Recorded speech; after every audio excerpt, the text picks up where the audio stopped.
안녕하세요, 허석사입니다. 미래기술이라고 하면 떠오르는 것 중 대표적인 것이 양자 컴퓨팅입니다.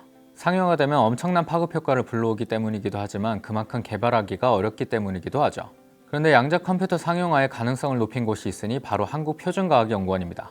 양자 컴퓨팅의 핵심 중 하나인 스커미온을 세계 최초로 2차원 상온에서 생성하고 제어하는 데 성공했다고 하는데요. 오늘은 양자 컴퓨팅에 대해 아는 척 해보겠습니다. 먼저 양자에 대해 알아보겠습니다.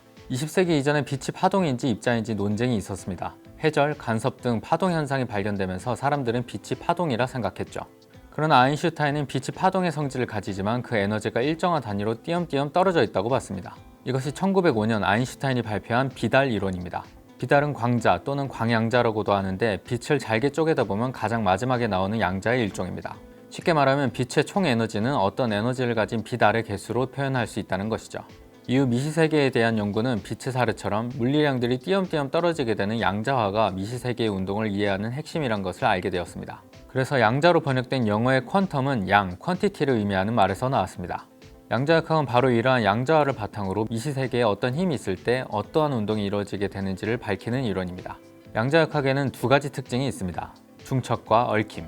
중첩은 여러 양자값의 상태가 섞여 있는 것입니다. 0과 1의 두 양자값의 상태가 중첩되어 있다는 것은 측정하기 전에는 양자값이 0이거나 1이 나올 확률만 이야기할 수 있다는 것입니다. 측정되고 나면 0 혹은 1만 관측되며 더 이상 중첩 상태가 아닙니다. 얽힘은 두 개의 부분계를 특별한 처리를 통해 만든 상태로 얽힘 상태에 있는 부분계는 아무리 멀리 떨어져 있어도 한쪽의 측정값에 따라 반대쪽의 양자값을 예측할 수 있다는 것입니다. 예를 들면 스핀이 0인 파이온이 전자와 양전자로 분개한다면 스핀의 총 양자값이 0인 계이기 때문에 둘이 떨어진 뒤 하나의 스핀이 업인 상태라면 반대쪽은 다운인 상태가 되는 것입니다. 그리고 측정 전까지 어느 쪽이 업인지는 알 수 없습니다. 맞습니다. 무슨 말인지 알면서도 모르겠습니다. 제 머릿속에 양자역학 지식이 양자역학적으로 존재하고 있는 것 같습니다. 양자 컴퓨팅은 이러한 중첩과 얽힘이라는 양자역학적 현상을 이용하여 다수의 정보를 동시에 연산할 수 있도록 구현된 컴퓨터를 이야기합니다.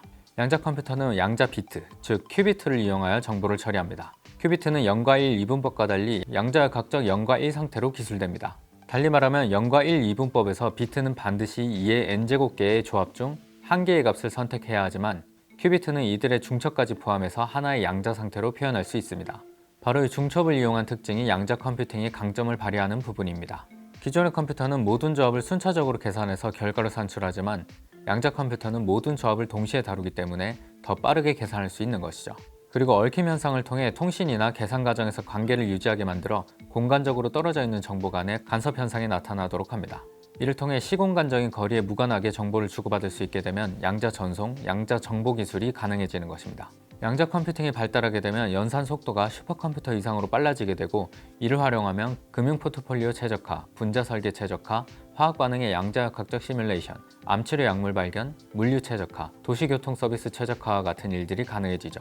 하지만 양자 컴퓨팅이 활발히 이용되기 위해서는 기존 컴퓨터의 능력을 뛰어넘어야 한다는 양자 우위의 입증, 연산 능력 확장을 위한 큐비트 수의 확대, 연산이 진행되는 동안 양자가 온전한 상태를 유지하도록 주변 환경을 제어하는 문제, 다양한 알고리즘을 적용할 수 있는 범용성 확보 등 아직 해결해야 할 과제가 많이 남아 있습니다. 또한 양자 컴퓨팅 시대가 오면 기존의 암호 체계가 붕괴될 것을 우려하여 양자 암호 기술도 함께 개발되고 있죠.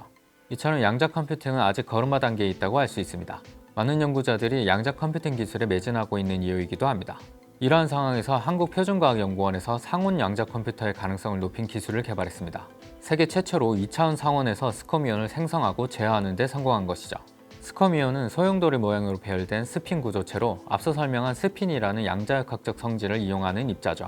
이론상으로는 나노미터까지 줄일 수 있고 매우 적은 전력으로도 이동할 수 있죠. 스커미온을 이용한 전자소자는 자성의 N극, S극을 이용해 1이나 0을 기록했던 전자소자에 비해 100분의 1 수준의 전력을 소비하게 되어 경제적이기도 하죠. 그래서 초저전력 소자의 대표 주자로 꼽히고 있습니다. 스커미온을 자유자재로 만들고 조작할 수 있다면 초저전력, 초고성능의 차세대 소재를 개발하는 데 큰 도움이 될 것으로 보고 있으며 이는 양자 컴퓨팅과 뉴로모픽 반도체 등과 연결되죠. 스커미온을 제대로 활용하기 위해선 초소형의 스커미온을 만들고 이것을 좁은 면적에 많이 배치할 수 있어야 하고 실시간으로 제어해야 하죠.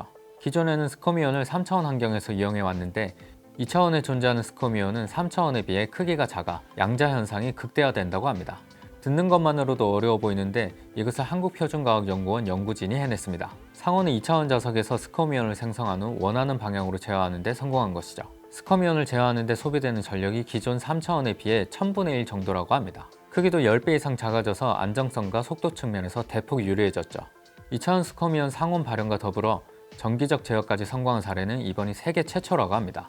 특히 이번 기술은 상온에서 스커미온의 양자 현상을 극대화해 상온 큐비트 제작에 활용할 수 있다고 합니다. 초저온 환경에서만 구동되던 기존 양자 컴퓨터의 한계를 넘은 상온 양자 컴퓨터 개발에 문을 연 거죠. 양자 컴퓨터는 슈퍼컴퓨터가 1만 년에 걸려 할 연산을 몇 분 만에 끝낼 수 있을 파괴적 기술로 손꼽히고 있습니다. 그런 만큼 관련 기술을 선점하는 것이 중요한 분야이기도 하죠. 이번 연구 성과가 우리나라를 양자 컴퓨터 선진국으로 나아가게 하는 계기가 되길 바라보면서 이 영상이 양자 컴퓨터에 대해 조금 아는 척하는 데 도움이 되셨다면 구독, 좋아요 눌러주시고 궁금한 과학기술이 있다면 댓글에 달아주세요. 여러분이 언젠가 아는 척 해볼 수 있도록 제가 대신 공부해서 아는 척 해보겠습니다. 과학기술이 세상을 바꿉니다. 언제나 그랬듯이.